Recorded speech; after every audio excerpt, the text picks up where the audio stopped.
We've all been there. Staring at a room, staring at a wall, something needs to happen, something needs to be done, and you don't have that much money to do it, huh?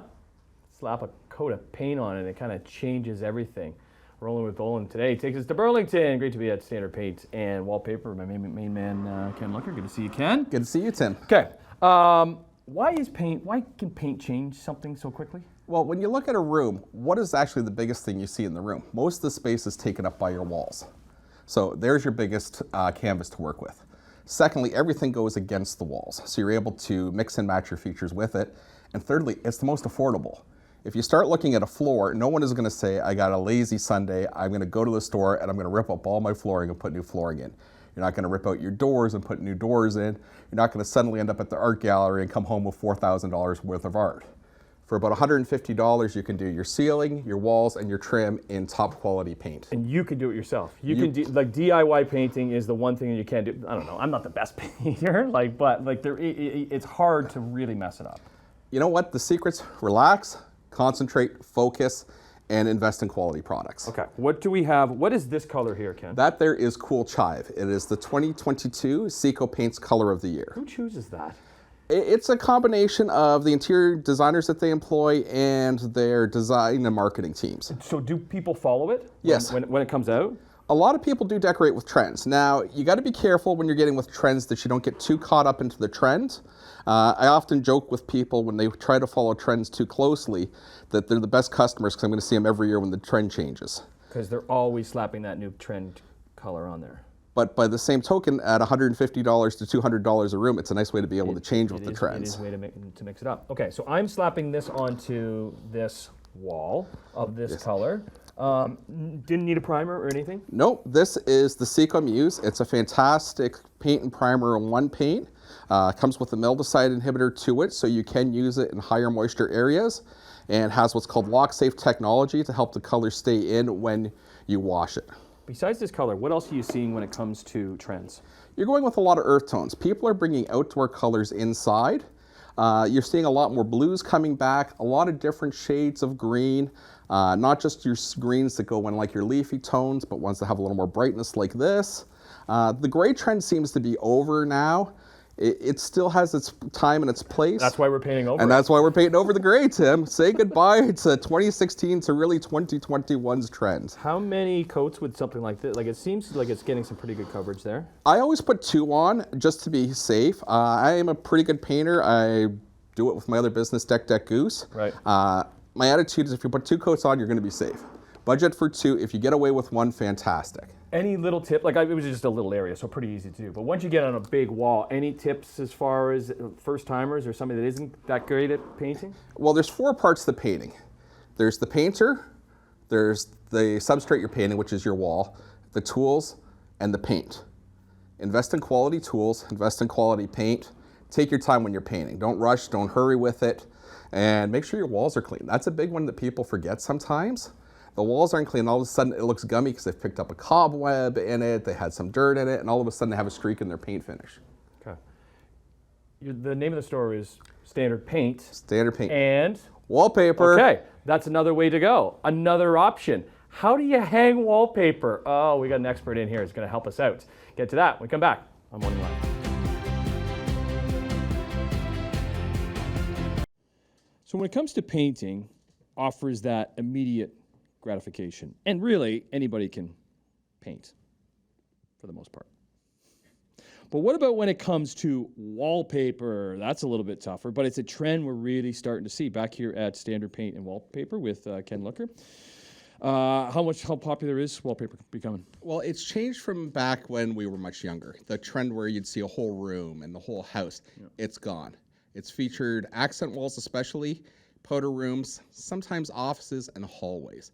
However, because you're only doing one wall, people are willing to spend a lot more money and go for something that's a lot more fashionable. Or even DIYing it. And you brought a friend with you today. I have indeed. Chris Ackerman from Ackerman Painting. Good morning, Chris. And good morning, Tim. Okay, so you're going to help us DIY wallpaper. Yes. Okay. What do we need if we want to DIY it? Our starting kit is our paste primary, brush roller setup.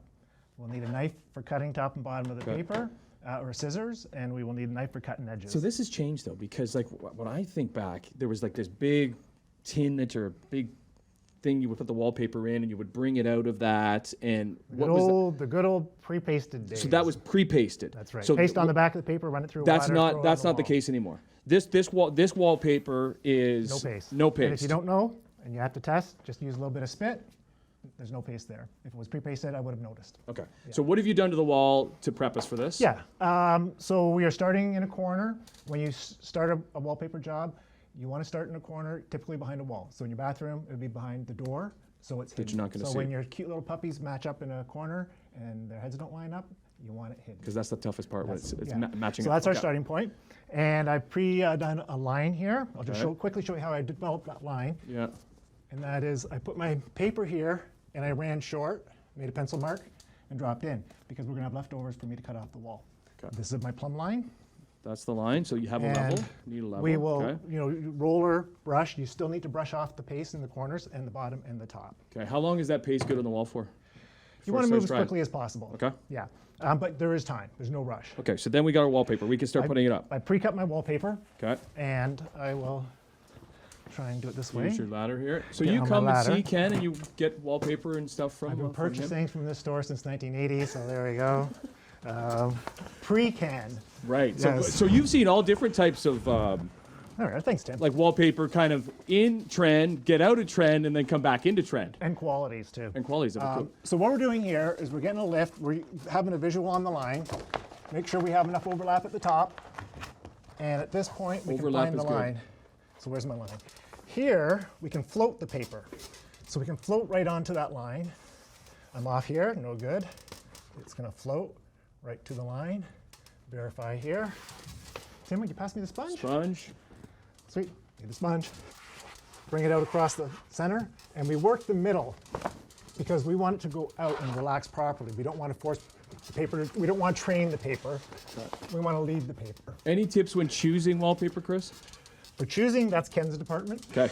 Any tips when choosing wallpaper, Ken? Because I myself like to pick something that's going to be usable to have a lot of colors match up with it. Don't pick something necessarily that's just a trend that's going to disappear quickly. Something that's too bold can take away from the room, but also don't pick something boring. Make it like the way you'd pick out fabrics or your furniture. It's something you want to have a little bit of pizzazz and some pop to it. And that's what you're seeing in a lot of this stuff. You're seeing some trends, and when it comes to a lot of pop like that, even something like this. Florals, big patterns, and animals are what's on right now. Great job, Chris. Look at that. You did that in like 2 There you are. minutes. Cut the Perfect. top, cut the side. Standard paint and wallpaper, one side of And- the business. Deck Goose is the other side. We'll do that because we're moving outside and working on our decks when we come back on Morning Live.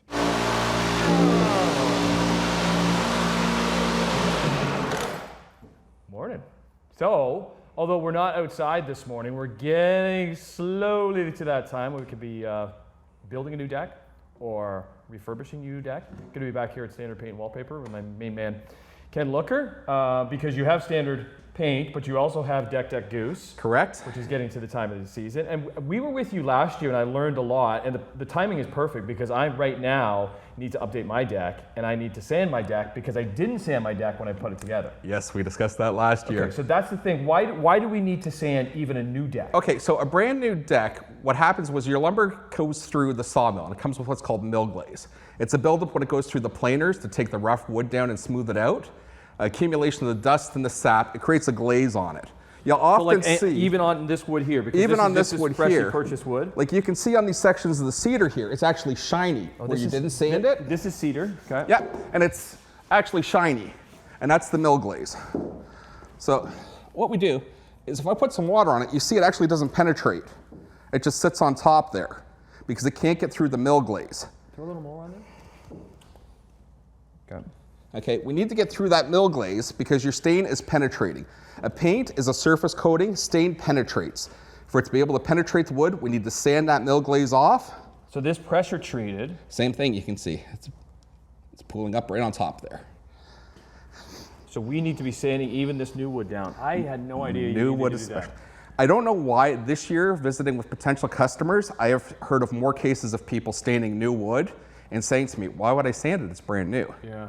Well, unfortunately, it's brand new and you need to get it into a condition to stain it. Okay. Should you be staining new wood? Or do you let it settle for a year? Pressure treated, it's ideal to let it sit for a year because you're allowing the treatment to actually come out of the wood. If you don't open up the grain properly on it, the treatment can actually push out the stain and push it off. Cedar, there's two schools of thought on it. One is you allow it to gray naturally, and then after a year you bring it back. However, if you want to treat it in the first place, let it settle, 5 to 6 months later, you can sand it and seal it and avoid it ever going gray. Where do I get a sander like this? You can rent this at any of your big box stores, any tool supply place, Lowe's, Home Depot. Pretty easy to use. Pretty easy to use. Like, how much do you need to be doing of it? It just depends on the condition of your wood. One of the things you have to do before you start though is you need to make sure all your screws are down tight. Oh, there's one right here. Okay, so right here, we purposely left this one up here. Okay, set all those screws down tight because you can wreck the sander with it. It's gonna rip the sandpaper, it's gonna rip the pad. So start off, make sure you get that drill out there. Right. Tim's gonna show us right here, tuck that baby in tight. And get those nail heads down. Get the sander, it is heavy. I will warn you in advance, get someone to help you load it into your vehicle. Right. But at that point, it's just working nice even strokes back and forth across the deck. And if you don't want to do it? If you don't want to do it, call us at Deck Goose. You can find us online at deckgoose.ca. And there we go. All right, we'll talk sanding. No, staining. What's that? We come back. Standard paint wallpaper. Morning live. The timing on the segments today for Rolling with Bolen couldn't be better because actually this weekend I have to sand and stain my deck. But is it the right time? Well, we're the expert. Ken Looker here at Standard Paint Wallpaper, also Deck Goose. So you know a lot about this. We were with you last year. Yes, we were. Time of year, this weekend. Temperature-wise is nice. If it's calling for rain, it's going to be a little damp, and I don't think you're going to be able to do it. Okay. Sand, okay, so if it's a nice sunny day, you can sand anytime. Sand anytime. Temperature doesn't affect sanding. You can do it when it's cool out. Moisture is your biggest issue. You can't sand when it's damp, or else you'll turn your deck into shredded cheese.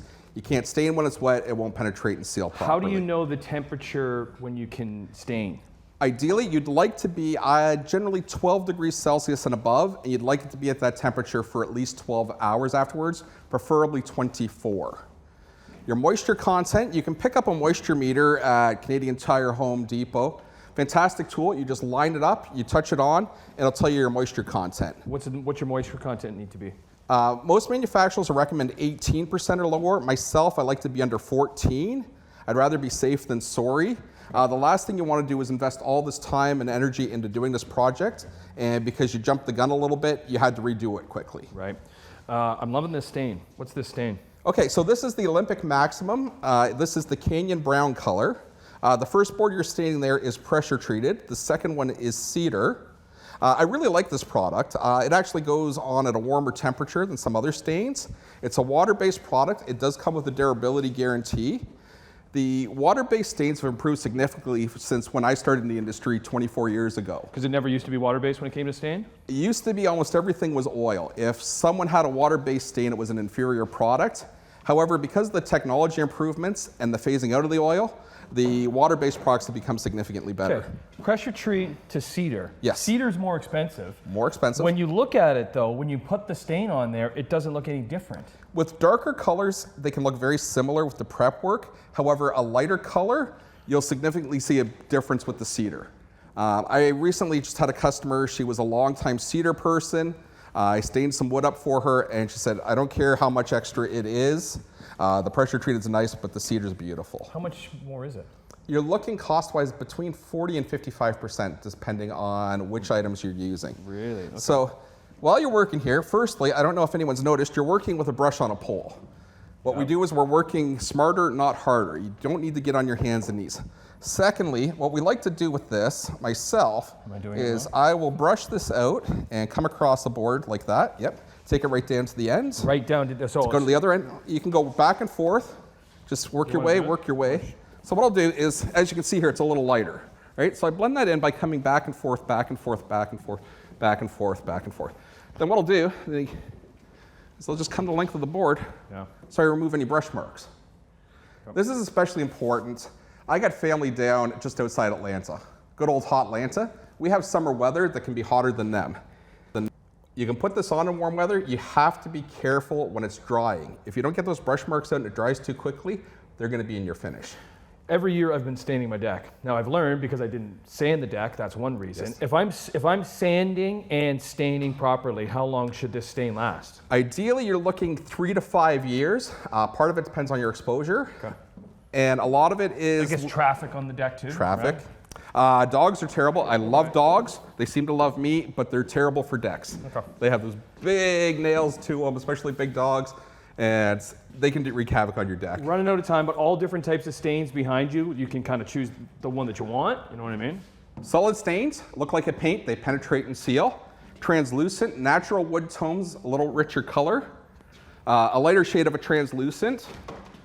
This here is a transparent, very light in color, allows the maximum grain of the wood through. Okay. If you don't want to DIY it yourself either, that's what Deck Goose is all about.